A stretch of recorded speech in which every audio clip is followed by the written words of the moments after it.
Welcome to the Mind Solution Podcast with Sarah Maud. The Mind Solution Podcast is for leaders like you who are passionate about well-being in the workplace because you understand that a strong, resilient and happy workforce is the key to your organisation's success. The Mind Solution Podcast is here to help you. So join us every week where we'll share with you powerful insights, strategies and know-how to ensure that your people and your organisation are truly thriving from the inside out. Hello and welcome back to another video in this high performance series. My name is Sarah Maud. I'm the founder of the Mind Solution International. And in this video, I'm going to be talking about mental energy. Now, if you were listening to the first video, you will have heard me talk about how, in order to achieve a consistent high performance state, then we need to have the trifecta of mental, emotional, and physical energy. And where I see people really leaking energy is in their heads. So we, as an average human being, spend around about 95 to 98% of the time at the level of the unconscious mind. Now within that, we also have around about 60 to 70,000 thoughts a day, of which you won't be aware of the vast majority of them. And of those 60 to 70,000 thoughts a day, 90% are habitual. So 90% of habitual thoughts, which basically means they're pretty redundant. They're habitual, they're repetitive, they're not really of any use to us because they're not giving you any new insight. They're not giving you any new perspectives or perceptions. It's just the same merry-go of thoughts that are going round and around and around. Now, one of the big principles for high performance is self-awareness, and I spoke about this in the last video. So journaling is a wonderful way of recognizing that internal chatter, that monkey mind, those habitual thoughts. Being able to journal, you're more likely to recognize when you've just fallen into habitual thinking. And there will be times when you notice that you've just fallen into an old train of thought, an old pattern of thought, an old rabbit hole of thought, as I think of them as, then it's easier for you to then pull yourself back into the present moment. Because your mind has a self-correcting system. So when we see something, when we have an insight, when we can see that, oh, you know what, I've just done that thing that I've always done, I used to do, I've just fallen into an old thought pattern. I've fallen into an old story, I like to think of it as. Then I come back into the present moment. And it's in this present moment which is where we can access the power of the mind. We can access our innate wisdom. It's very tricky to access your innate wisdom if you're thinking at 100 miles an hour. But this is where I see people leaking mental energy, is that they are in their heads, they're overthinking, they're ruminating, they're over-analysing.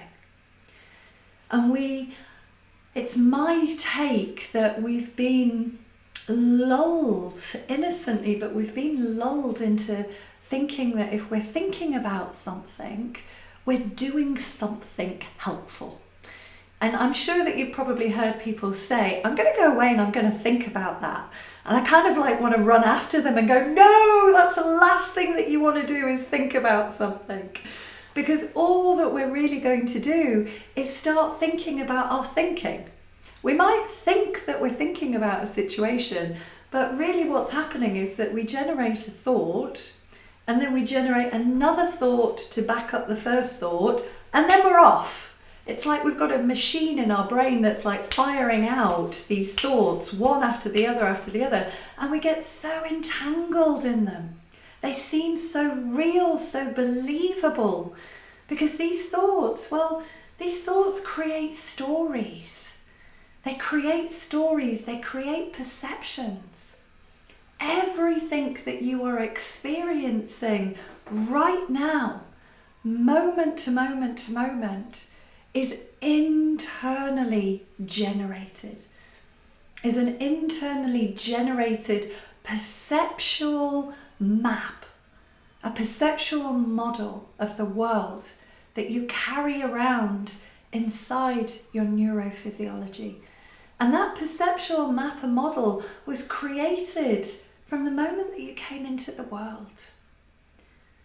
It's like an internal map of how you relate to the world, how you relate to yourself.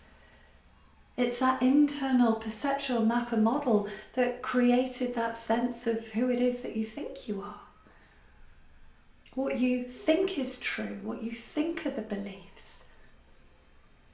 So that internally generated perceptual map of the model is guiding you when you're living from the level of the unconscious mind.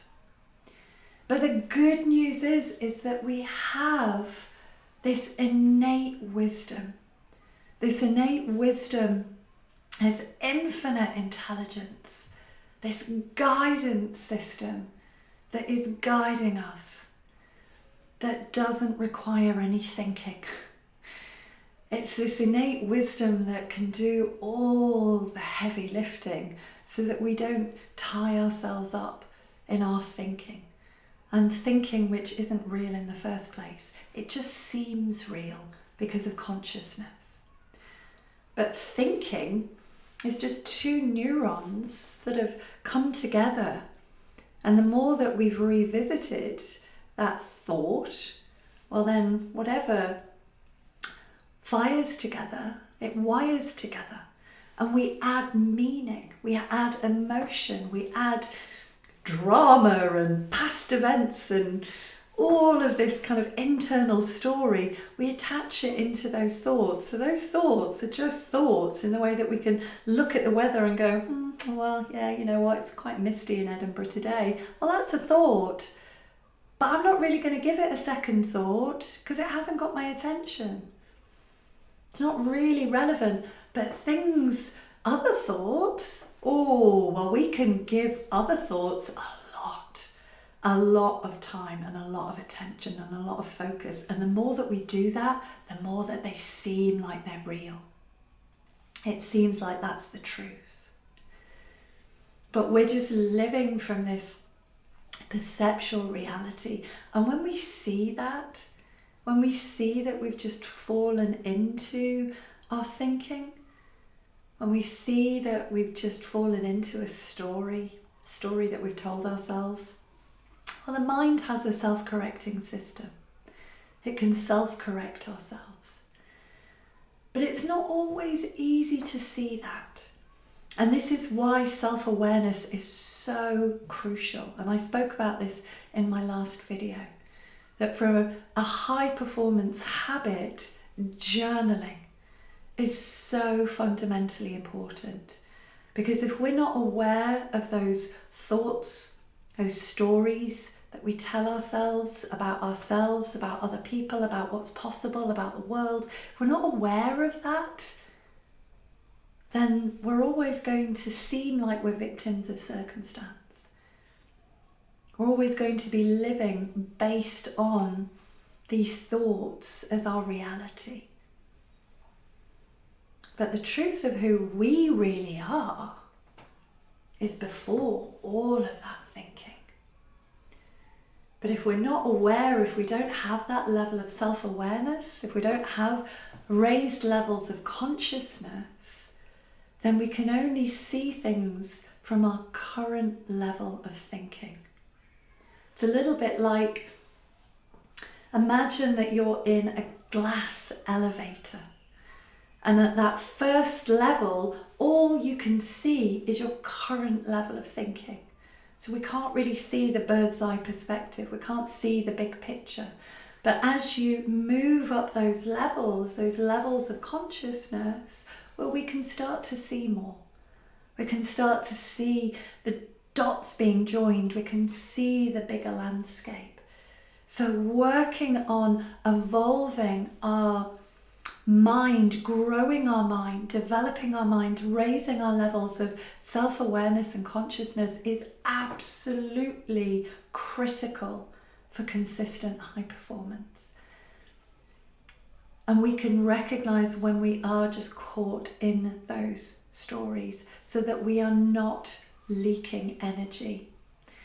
And that innate wisdom that we are tapped into that can do the heavy lifting for us, well, the more that we utilize that, the more that we're going to perform at a higher level, because our insights, our direction, our answers, our solution, they're coming from this innate wisdom, they're coming from this infinite intelligence, and they're not just coming from the intellect. Because our thinking forms part of the intellect, but the intellect, it only knows about the past. It only knows what it knows. Yet our innate wisdom, that's just a whole different level. And we can see examples in history of where people have had insights through their innate wisdom.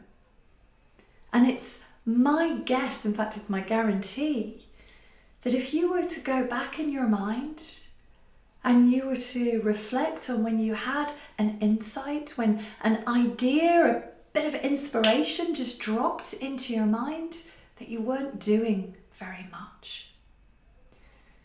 So I was having a conversation last week with the founder of a unicorn company, and I asked him, where does he get his best ideas from? And he told me, in the shower. In the shower is his creative thinking space. And I'm like, yes, I'm in the shower with you. I mean, I'm not in the shower with him, but I'm totally with him. That's where my thinking space is, because I'm not really focused on anything. So my mind is quiet. And that's the thing about when we spend a lot of time in our mind thinking and overthinking, we get into high range beta brainwave state, which is the survival brainwave state. So it's chaos, because we're not actually meant to be thinking, we're meant to be fleeing from whatever the perceptual danger is. So when we are thinking and overthinking and ruminating, and we've got all of this energy going on up here, well, we can't absorb information. We can't see the wood for the trees, because we're just going round and round and round on a merry-go-round of thought. We can't retain information. We can't make great business decisions if we're overthinking.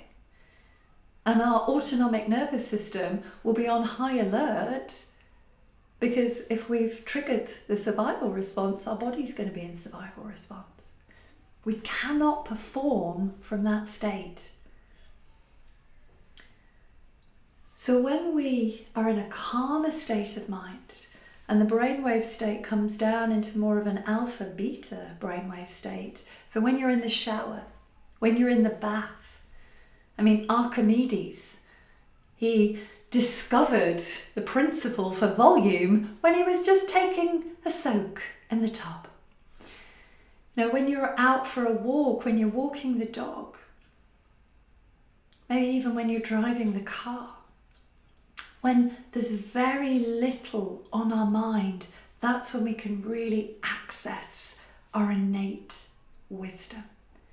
And it's that innate wisdom that is going to guide us, is going to give us the answers that we're looking for. It's not going to come from our thinking. We just think that it is. So I'd love to hear how this has landed for you, and what it is that you've really heard in what I've just shared with you. So do pop your comments into the comments box, and look forward to joining me on the next video. Bye bye for now.